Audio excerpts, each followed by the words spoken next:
अस्सलाम वालेकुम। बिस्मिल्लाहिर्रहमानिर्रहीम। चैप्टर नंबर 1 है आपका, वो एंड हो जाएगा आज, और उसके बाद जो है वो हम डिस्कस करेंगे इसके एमसीक्यूज़ जो आपके बुक के पीछे चैप्टर के लास्ट में मौजूद है, और इसके अलावा जो है वो कुछ क्वेश्चंस डिस्कस कर लेंगे जो एग्ज़ाम्स में आ सकते हैं। तो लास्ट टॉपिक है आपका जिसमें हम कॉलोनियल ऑर्गेनाइजेशन और यूनिसेलुलर ऑर्गेनाइजेशन की एक एग्जाम्पल डिस्कस करने वाले हैं। Amoeba is the example of unicellular organisation. एक ऐसा ऑर्गेनिज़म है जो कि सिर्फ एक सेल के ऊपर बेस करता है। माइक्रो ऑर्गेनिज़म है, आपको आम आंखों से नज़र नहीं आता। कहाँ मौजूद होता है? पॉन्ड्स में मौजूद होता है, मतलब तालाब में, शैलो वाटर जहाँ पर थोड़ा पानी मौजूद है वहाँ मौजूद होता है। और स्टैगनेंट वाटर, अगर पानी खड़ा हो जाता है किसी जगह पर, तो वहाँ पर भी जो है वो आपके पास अमीबा मौजूद होता है। ठीक है, इसका जो साइज़ होता है वो होता है 0.25 मिलीमीटर्स, मतलब बहुत छोटा साइज़ है आपका। मिलीमीटर्स में साइज़ इसका मेंशन है, आपको बेसिकली आम आंखों से नज़र नहीं आ रहा क्योंकि बहुत छोटा साइज़ है।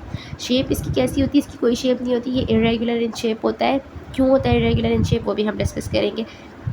अच्छा, इसकी एक सेल मेम्ब्रेन होती है जो कि इसको मूवमेंट में भी हेल्प कर रही होती है। कैसे मूवमेंट में हेल्प करती है, अभी मैं बताती हूँ कि वो मूवमेंट में कैसे हेल्प करती है। अच्छा, सेल मेम्ब्रेन है, आपको जो डार्क ब्लैक कलर की लाइनिंग नज़र आ रही है ना, that is the cell membrane of the amoeba. और उसके बाद ये जो एक आपके को लाइट वाइटिश कलर नज़र आ रहा है और फिर अंदर हल्का सा ब्लैकिश कलर नज़र आ रहा है, तो ये इसका साइटोप्लाज्म है जो कि 2 पार्ट्स में डिफरेंशिएट किया हुआ है। जो अंदर का साइटोप्लाज्म है ना, मतलब ये जो डार्क ब्लैक नज़र आ रहा है आपको, ये आपके पास साइटोप्लाज्म डेंस है, मतलब इसकी जो साइटोप्लाज्म है उसकी जो है ना वो थिकनेस ज़्यादा है और वो अंदर की तरफ मौजूद है, तो उसको हम एंडोप्लाज्म कहते हैं। और जो बाहर वाला साइटोप्लाज्म है ना, वो जो सेल मेम्ब्रेन के करीब मौजूद है, दैट इज़ कॉल्ड एक्टोप्लाज्म, मतलब बाहर का साइटोप्लाज्म बाहर की तरफ जो मौजूद है, और वो क्लियर होता है, उसमें कोई डेंसिटी नहीं मौजूद होती, उसके अंदर कोई ग्रेन्यूल्स नहीं मौजूद होते, वो बिल्कुल क्लियर आपको नज़र आ रहा होता है, ट्रांसपेरेंट सा। ठीक है, तो it's cytoplasm is divided into 2 parts, inner dense region and outer clear region. Inner is called endoplasm, endo means inside and ecto means outside. ठीक है, फिर है इसके पास लोकोमोशन। लोकोमोशन का क्या मतलब होता है? लोकोमोशन का मतलब ये होता है कि if an organism is changing its position. देखें, लोकोमोशन और मूवमेंट में डिफरेंस है। अगर एक ऑर्गेनिज्म एक ही जगह पर खड़ा है और वो अपने कोई भी ऑर्गन को मूव कर रहा है, तो that is called movement. Plant है, वो मूव कर रहा है ना, छोटा सा था बड़ा हो गया, उसकी मूवमेंट हुई है, उसका ब्रांच, उसका स्टेम मूव कर रहा है, किसी भी तरफ बढ़ रहा है, तो ग्रोथ परफॉर्म कर रहा है, तो वो मूवमेंट होती है। लेकिन लोकोमोशन का मतलब है कि एक ऑर्गेनिज्म पहले यहाँ मौजूद था, अब वो यहाँ मौजूद है, तो उसने क्या किया, अपनी लोकेशन चेंज कर ली है, तो उसको हम कहते हैं लोकोमोशन। ठीक है, अमीबा भी लोकोमोट करता है। कैसे लोकोमोट करता है? With the help of pseudopodia. Pseudopodia are the locomotory organ basically of amoeba. लेकिन ये जो स्यूडोपोडिया है ना, इसका मतलब इटसेल्फ क्या होता है? False feet. स्यूडो का मतलब होता है फॉल्स और पोडिया का मतलब होता है फीट, मतलब झूठे पैर। इसका मतलब ये है कि ये जो स्यूडोपोडिया है ना, जब अमीबा को मूव करना होता है तो ये अराइज हो जाते हैं, स्यूडोपोडिया बन जाते हैं, मूव करता है अमीबा, और जब अपनी डिज़ायर्ड लोकेशन पे पहुंच जाता है तो ये स्यूडोपोडिया क्या होते हैं, ये रिमूव हो जाते हैं, बेसिकली गायब हो जाते हैं। तो ये जो अमीबा है ये स्यूडोपोडिया के थ्रू मूव करता है। जो स्यूडोपोडिया है ना, वो आपका सेल मेम्ब्रेन से ही बना हुआ है। सेल मेम्ब्रेन ही एक्सीड करता है अपने आप को और क्या बना लेता है? स्यूडोपोडिया बना लेता है। कैसे बना लेता है, यहाँ देखते हैं। आप कंसिडर कर लें कि ये एक अमीबा है, क्योंकि अमीबा की कोई शेप नहीं होती, इरेगुलर शेप होती है, और ये उसका फूड का मॉलिक्यूल है। अमीबा को इस फूड के मॉलिक्यूल को एनगल्फ करना है, इसको खाना है। ठीक है, तो अमीबा क्या करता है, अपना जो ये साइटोप्लाज्म है ना, इसको सेल मेम्ब्रेन को आगे की तरफ जो है ना वो एक्सपेंड करता है, जैसे उसने यहाँ पर कर दिया।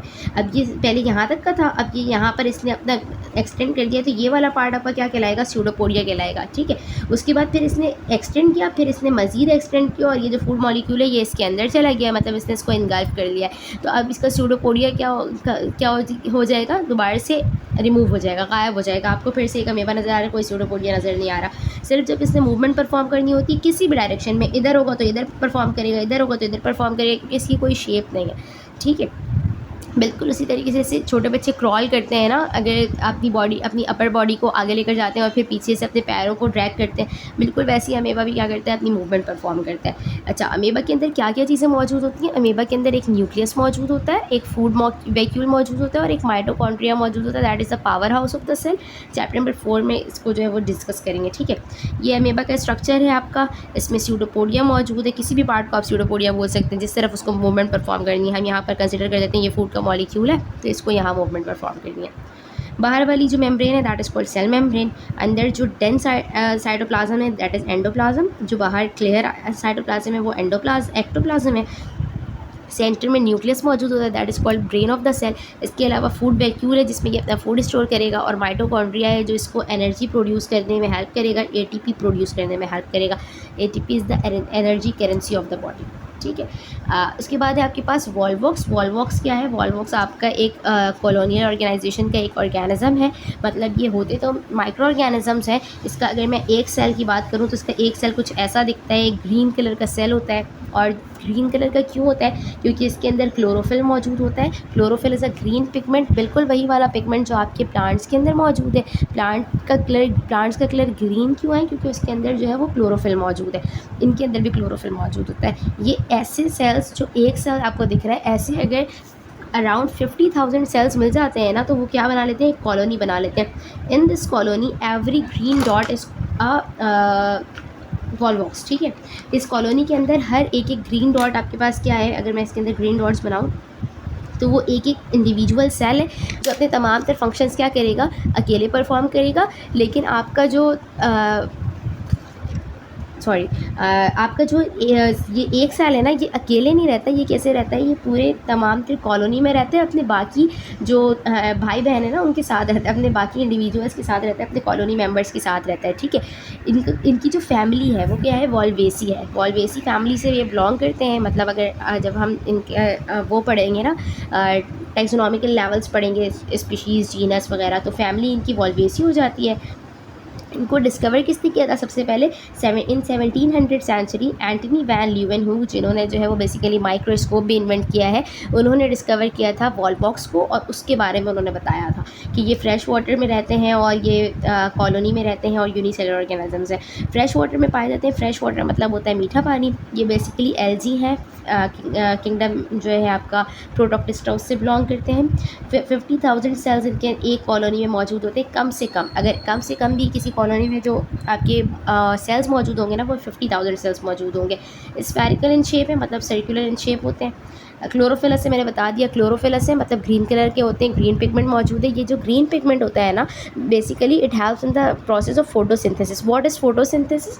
Photosynthesis process of food preparation. आप ह्यूमंस की बात कर लें अगर, तो ह्यूमंस अपना खाना खुद प्रिपेयर नहीं करते। हम ग्रीन कलर के तो नहीं होते ना, तो हमारा खाना हम बेसिकली क्या करते हैं? हम दूसरे ऑर्गेनिजम्स को सेक्रीफाइस करते हैं और उनसे अपनी नरिशमेंट पूरी करते हैं, या हम प्लांट्स से अपनी नरिशमेंट पूरी करते हैं। लेकिन प्लांट्स जो है वो दूसरे ऑर्गेनिज्म के ऊपर डिपेंड नहीं करता। प्लांट अपना खाना खुद प्रिपेयर करता है, अपना फूड, अपना कार्बोहाइड्रेट खुद प्रिपेयर करते हैं with the help of sunlight and chlorophyll, सही, और with the help of carbon dioxide and water. इस प्रोसेस को हम फोटोसिंथेसिस कहते हैं। We will discuss it in other video, ठीक है। फोटोसिंथेसिस करता है, ये भी किसी और ऑर्गेनिज्म के ऊपर डिपेंड नहीं कर रहा, अपना खाना खुद प्रिपेयर कर रहा है। क्लोरोफिलस है, ग्रीन कलर का है, फोटोसिंथेसिस परफॉर्म करता है। अच्छा, इनके अंदर लोकोमोशन के लिए क्या मौजूद है? लोकोमोशन सेम फिनोमेना, एक जगह से दूसरी जगह शिफ्ट करना, मूव करना, लोकोमोट करना। इनके पास दो फ्लैजिला होते हैं, बिल्कुल जैसे आपकी कॉकरोच के एंटेनाज होते हैं ना, वैसे आपका जो वॉल्वॉक्स का सेल है उसके ऊपर फ्लैजिला मौजूद होता है। और ये फ्लैजिला मूव करते हैं ना पानी में, तो फिर ये मूवमेंट परफॉर्म करते हैं। हमारी बोट होती है तो हम उसमें जो है वो बोट को मूव करवाने के लिए हाथ से वो चलाते हैं ना, एक जो मुझे वर्ड याद नहीं आ रहा, तो बोट बेसिकली चलती कैसे? जब अगर पीछे का फ़ैन मूव करे तब चलती है। या अगर हम पुरानी बात करें, जब जो है वो कश्तियाँ हाथों से चलाई जाती थी, तो वो हाथ चलाएंगे पानी के अंदर तो आपकी बोट मूव करेगी। बिल्कुल वैसे ही ये फ्लैजिला को मूव करते हैं, तो ये पानी के अंदर क्या करते हैं? मूवमेंट परफॉर्म करते हैं।